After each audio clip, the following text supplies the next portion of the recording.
এই মহাবিশ্ব ধ্বংস হতে আর মাত্র 7টা দিন বাকি ছিল। চারিদিকে এক মহা সর্বনাশের মেঘ ঘনিয়ে আসছিল, যাতে স্বর্গ, মর্ত্য আর পাতাল এই 3 ভুবনই এক নিমিষে জলে তলায় তলিয়ে যাওয়ার কথা ছিল। এমন এক নিস্তব্ধ সময়ে এক ধর্মপ্রাণ রাজা নদীর জলে খুঁজে পেলেন এক অদ্ভুত রহস্যময় ছোট্ট একটি মাছ। কিন্তু অলৌকিক বিষয় হলো, জল থেকে তোলার পর প্রতি মুহূর্তে মাছটা যেন অলৌকিকভাবে বড় হতে লাগলো। প্রথমে তাকে রাখা হলো একটি ছোট্ট জলের ঘড়াই, কিন্তু দেখতে দেখতে সেই ঘড়া তার জন্য ছোট হয়ে গেল। এরপর তাকে নেওয়া হলো পুকুরে, তারপর পুকুর থেকে নদীতে, আর শেষে পুরো সমুদ্রও যেন সেই মাছের কাছে ছোট মনে হচ্ছিল। আসলে এই মাছ কোনো সাধারণ জলজ প্রাণী ছিল না। সৃষ্টির এই চরম সংকটে মহাপ্রলয়ের হাত থেকে পৃথিবীকে রক্ষা করতে স্বয়ং ভগবান বিষ্ণু মৎস্য অবতার ধারণ করে পৃথিবীতে নেমে এসেছিলেন। কোটি কোটি বছর আগের চাক্ষুষ মন্বন্তরের এই অমর কাহিনীটি পরম পবিত্র শ্রীমদ্ ভগবত পুরাণে বর্ণিত আছে। রাজা সত্যব্রত ছিলেন একজন মহান ধার্মিক রাজা, যিনি সবসময় ভগবান বিষ্ণুর ধ্যান ও ভক্তিতে মগ্ন থাকতেন। তিনিই নদীর ধারে এই আশ্চর্য ছোট্ট মাছটিকে প্রথমে দেখেছিলেন। যখন তিনি মাছটিকে দেখে আবার নদীর জলে ছেড়ে দিতে চাইলেন, তখন মাছটি হঠাৎ মানুষের মতো কাতর গলায় মিনতি করে বলল, হে রাজন, আমার উপর দয়া করুন, আমাকে এই নদীর জলে ফেলে দেবেন না। এখানেও অনেক বড় বড় মাছ থাকে, তারা তো আমাকে এক গ্রাসেই গিলে ফেলবে। মাছের এমন আকুল কথা শুনে রাজার মন গলে গেল।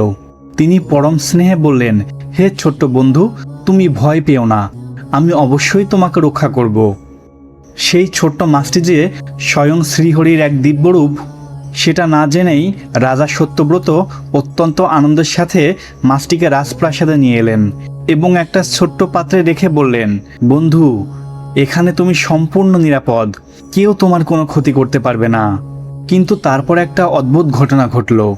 রাত পেরিয়ে সকাল হলে রাজা এসে দেখলেন মাছটি এক রাতেই এত বিশাল হয়ে গেছে যে পাত্রের সামান্য জলে সে তার শরীর নাড়াতে পারছে না। রাজা অবাক হয়ে তার রাজদরবারের সদস্যদের ডেকে বললেন, এই অদ্ভুত ঘটনার কারণ কি হতে পারে সেটা আমাদের ভেবে দেখতে হবে। ঠিক তখনই ঘরের এক কোণ থেকে আবার সেই পরিচিত আকুল কণ্ঠস্বর ভেসে এলো, হে রাজন, আপনি কোথায়? আমাকে বাঁচান, এই ছোট পাত্রে আমার দম আটকে আসছে, দয়া করে আমার জন্য বড় কোনো জলাশয় খুঁজে দিন। একথা শুনে রাজা সত্যব্রত একটু চমকে উঠলেন। তারপর তিনি মাছটিকে বললেন, এক রাতে তুমি কিভাবে এত বড় হয়ে গেলে? এটা কি করে সম্ভব? পরক্ষণে আবার বললেন, আচ্ছা, তুমি একদম চিন্তা করো না বন্ধু, আমি এখনই তোমার জন্য বড় জলাশয়ের ব্যবস্থা করছি।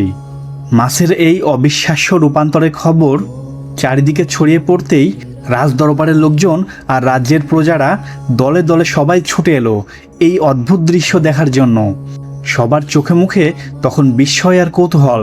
তারপর রাজার আদেশে মাছটিকে একটি বড় জলাশয়ে নিয়ে যাওয়া হলো। কিন্তু কিছুক্ষণের মধ্যে সেই জলাশয়টাও তার জন্য ছোট্ট হয়ে গেল। সেখানে তার শরীর আর ধরছিল না। মাছটি আবার বিনীতভাবে বলল, রাজন, এই জলাশয় তো আমার জন্য খুব ছোট হয়ে গেছে, দয়া করে আমাকে আরও বড় কোনো জলাশয়ে নিয়ে চলুন। রাজা সত্যব্রত তখন দেরি না করে তার সৈন্যদের আদেশ দিলেন, খুব শীঘ্রই একটা বড় পাত্র নিয়ে এসো, এই মাছটিকে আমাদের বড় সরোবরে নিয়ে যেতে হবে। কিন্তু সরোবরের বিশাল জলেও মাছটির শান্তি মিলল না। যখনই তাকে সেখানে ছাড়া হলো, সে চোখের সামনে ক্রমাগত আরও বড়, আরও বিশাল হতে লাগলো। চারপাশে মানুষজন এই দৃশ্য দেখে স্তম্ভিত হয়ে গেল। রাজা সত্যব্রত নিজের চোখে যেন বিশ্বাসই করতে পারছিলেন না। তিনি বিস্ময়ে বলে উঠলেন, কিভাবে এত অল্প সময়ে তুমি এই আস্ত সরোবরটা চেয়েও বড় হয়ে গেলে? মাছটি আবারও মৃদু স্বরে বলল, রাজন, এই সরোবরও এখন আমার জন্য ছোট, কৃপা করে আমাকে অন্য কোথাও নিয়ে চলুন। রাজা বললেন, অবশ্যই বন্ধু, চলো, তোমাকে এখন নদীতে নিয়ে যাই, সেখানে তুমি নিশ্চিন্তে সাঁতার কাটতে পারবে। কিন্তু মাছটিকে নদীতে নিয়েও কোনো লাভ হলো না। কিছুক্ষণের মধ্যেই তার আকার এতটাই বেড়ে গেল যে আস্ত নদীটার জলও তার কাছে কম মনে হতে লাগলো। আর কোনো উপায় না দেখে রাজা তার সৈন্যদের নির্দেশ দিলেন, মাছটিকে সাগরে পৌঁছে দাও।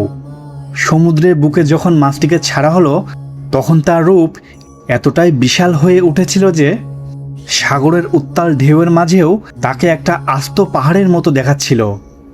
অথচ তখনও মাছটি যেন ভয় পাওয়ার নাটক করে বলল, হে রাজন, আমাকে এই অথই সমুদ্রে ফেলে যাবেন না। এখানকার হিংস্র জলজ প্রাণীরা তো আমাকে খেয়েই ফেলবে। একদিনে একটা ছোট্ট মাছের এই পর্বতসম রূপ দেখে রাজার আর বুঝতে বাকি রইল না যে এটি কোনো সাধারণ ঘটনা নয়। তিনি মাছটিকে বললেন, হে প্রভু, আপনি কে? আপনার আসল পরিচয়টা কি? এই কথা বলে রাজা ভক্তিস্বরে স্তব করতে লাগলেন, ওং নমো ভগবতে বাসুদেবায় নমঃ, ওং নমো ভগবতে বাসুদেবায় নমঃ। ঠিক তখনই একটা অলৌকিক ঘটনা ঘটল। সেই বিশাল মাছটির মধ্যে রাজা সত্যব্রত ভগবান বিষ্ণুর দিব্যরূপ দেখতে পেলেন। তখন রাজা সত্যব্রত পরম শ্রদ্ধায় হাত জোড় করে নত হয়ে বললেন, হে প্রভু, আমি একজন ক্ষুদ্র সাধারণ মানুষ, আপনাকে চিনতে পারিনি। আমার এই অজ্ঞতা দয়া করে ক্ষমা করুন। আপনার এই দিব্যরূপের দর্শন পেয়ে আমার জীবন আজ ধন্য হয়ে গেল। তখন সেই বিশাল মৎস্যরূপী ভগবান বিষ্ণুর আকাশবাণীর মতো এক গভীর কণ্ঠস্বর ভেসে এলো। তিনি বললেন, শোনো সত্যব্রত, আজ থেকে ঠিক 7 দিন পরে যখন সৃষ্টিকর্তা ব্রহ্মা তার দিব্য নিদ্রায় মগ্ন হবেন, তখন এই 3 ভুবনই মহাপ্রলয়ের জলে ডুবে যাবে। সেই ঘোর সংকটের সময় আমি তোমার কাছে একটা বিশাল অলৌকিক নৌকা পাঠাবো। তখন তুমি জগতের সমস্ত রকমের ঔষধি, উদ্ভিদ এবং জীবনের বীজ সেই নৌকায় সংগ্রহ করে রাখবে, আর সাথে নিয়ে নেবে সপ্তর্ষিদের, অর্থাৎ সেই 7 জন মহান ঋষিদের, যেমন কশ্যপ, অত্রি, বশিষ্ঠ, বিশ্বামিত্র, গৌতম, যমদগ্নি এবং ভরদ্বাজকে একত্রে সপ্তর্ষি বলা হয়। আর সেই সাথে নিয়ে নেবে সমস্ত জীবকুলের প্রতিনিধিকে।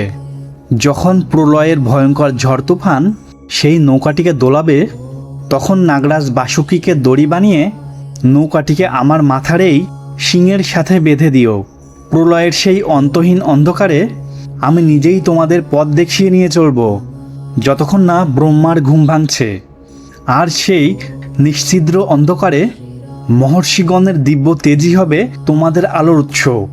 তোমার কোনো ভয় নেই, আমি তোমার সাথেই আছি। ভগবানের এই আদেশ পাওয়া মাত্রই রাজা সত্যব্রত তার মন্ত্রীদের ডেকে বললেন, সারা রাজ্যে ঢেড়া পিটিয়ে ঘোষণা করে দাও, আজ থেকে 7 দিন পর আমরা এক মহাযাত্রায় বের হচ্ছি। স্বয়ং ভগবান বিষ্ণু আমাদের রক্ষা করার জন্য নৌকা পাঠাবেন। এরপর তিনি সপ্তর্ষিদের কাছে গিয়ে করজোড়ে প্রার্থনা করে অনুরোধ করলেন যেন তারাও এই নৌকায় আরোহণ করেন। সব কিছু গোছানো হয়ে গেলে রাজা সত্যব্রত রাজপ্রাসাদের এক কোণে কুশ ঘাসের আসনে উত্তর পূর্ব দিকে মুখ করে বসলেন এবং বাকি 7টা দিন এক মনে ভগবান বিষ্ণুর ধ্যানে মগ্ন রইলেন। এদিকে তার সৈন্যরা অক্লান্ত পরিশ্রমে পৃথিবীর সমস্ত ঔষধি, বীজ আর পশু পাখিদের সুরক্ষিতভাবে এক জায়গায় জড়ো করতে লাগলো। চারিদিকে শুধু একটাই ঘোষণা শোনা যাচ্ছিল, রাজার আদেশ, আসন্ন মহাপ্রলয়ের জন্য সবাই যার যার প্রয়োজনীয় জিনিসপত্র গুছিয়ে নাও। দেখতে দেখতে সেই 7টা দিন কেটে গেল। রাজা সত্যব্রত সমস্ত জীবজন্তু ও জীবনের বীজ নিয়ে সমুদ্রের তটে এসে দাঁড়ালেন এবং সেই অলৌকিক নৌকার জন্য অপেক্ষা করতে লাগলেন। আর ঠিক তখনই ভগবান ব্রহ্মা গভীর ঘুমে তলিয়ে যাওয়ার সাথে সাথেই প্রকৃতির রূপ যেন বদলে গেল। আকাশ ভেঙে নামলো ঘোর অন্ধকার, সমুদ্রের জল ফেঁপে ফুঁসে উঠল, আর শুরু হলো মহাপ্রলয়ঙ্কারী ঝড়। কিন্তু এই চরম আতঙ্কের মাঝেও রাজা আর তার প্রজারা দূর দিগন্তে দেখতে পেলেন এক বিশাল জাদুকরী নৌকা তাদের দিকেই এগিয়ে আসছে। নৌকাটি তটে পৌঁছাতেই রাজা সত্যব্রত চিৎকার করে বলে উঠলেন, সবাই জলদি নৌকায় ওঠো, আমাদের হাতে সময় খুব কম, কেউ যেন পিছিয়ে পড়ে থেকো না।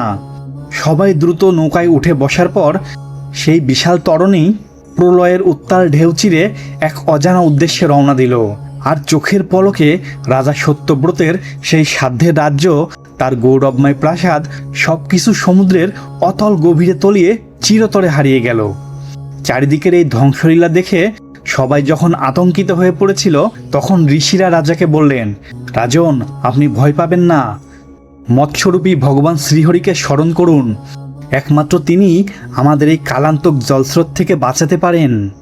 সপ্তর্ষিদের কথায় রাজা এবং নৌকার সবাই একসাথে চোখ বন্ধ করে প্রার্থনা করতে লাগলেন, ওং নমো ভগবতে বাসুদেবায় নমঃ, ওং নমো ভগবতে বাসুদেবায় নমঃ। আর ঠিক তখনই প্রলয়ের বুক চিরে আবির্ভূত হলেন সেই মৎস্যরূপী পরমেশ্বর। তার মাথায় ছিল এক বিশাল দিব্য সিং, আর তার দেহ ছিল অনন্তের মতো বিস্তৃত। আর তার সাথে সাথেই হাজির হলেন মহান নাগরাজ বাসুকীও। ভগবান বিষ্ণু বলেন, সত্যব্রত, বিন্দু মাত্র দেরি না করে নাগরাজ বাসুকীর সাহায্যে এই নৌকাটিকে আমার সিংহের সাথে শক্ত করে বেঁধে দাও, আর তোমরা নিশ্চিন্ত থাকো, আমি তোমাদের সাথেই আছি। মৎস্য অবতারের আশ্রয়ে সেই বিশাল নৌকা প্রলয়ের বুক চিরে ভেসে চলল। আর সেই অন্তহীন যাত্রার সময়ে ভগবান বিষ্ণু রাজা সত্যব্রত ও সপ্তর্ষিদের পরম সত্যের জ্ঞান অর্থাৎ সনাতন বেদের দিব্য বাণী প্রদান করতে লাগলেন। ভগবান বলতে লাগলেন, বেদের সুরক্ষার জন্য আমি যুগে যুগে মৎস্য বা হয়গ্রীব রূপ ধারণ করি। এর আগের মন্বন্তরের শেষে যখন ব্রহ্মা ঘুমাচ্ছিলেন তখন তার মুখ থেকে বেদবাণী নিঃসৃত হচ্ছিল, আর সেই সুযোগে হয়গ্রীব নামের এক মহাশক্তিশালী অসুর বেদ চুরি করে নিয়ে যায়, যার ফলে সারা পৃথিবী অজ্ঞতার অন্ধকারে ডুবে গিয়েছিল। আর সেই বেদ উদ্ধার করতেই আমি মৎস্যরূপ ধারণ করেছিলাম, এবং এক দীর্ঘ ও ভয়ানক যুদ্ধের পর আমি সেই অসুরকে বধ করি, আর বেদ উদ্ধার করে ব্রহ্মার ঘুম ভাঙার পর তার হাতে তুলে দিই। ভগবানের মুখ থেকে এই পরম জ্ঞান লাভ করে রাজা সত্যব্রত ও ঋষিগণ আধ্যাত্মিক আলোয় আলোকিত হয়ে উঠলেন। এভাবেই দীর্ঘকাল ধরে সেই বিশাল নৌকা মৎস্য অবতারের পরম সুরক্ষায় প্রলয়ের বুকে নিরাপদে ভেসে বেড়ালো।